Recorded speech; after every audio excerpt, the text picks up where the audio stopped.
Hi! In front of me is XIAOMI Pad 5 and today I would like to show you how you can operate pop-up view on this device. First of all, click on the square button and tap on the top left corner on floating windows feature. Now select one of your apps like files, and as you can see, now I can use it in this little window over here. If you wish to move it around, you need to hold this blue line and place it wherever you wish to. If you wish to hide it for a while, you can always click on home button, and now when I click on the square one and tap on Files app, it will still be in this pop-up view. You can also use it to overlay other apps by tapping on the other one and operating in both of them.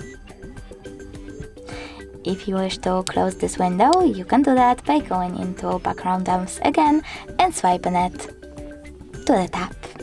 Thanks so much for watching. If you enjoyed this video, don't forget to leave a like, comment and subscribe. Bye!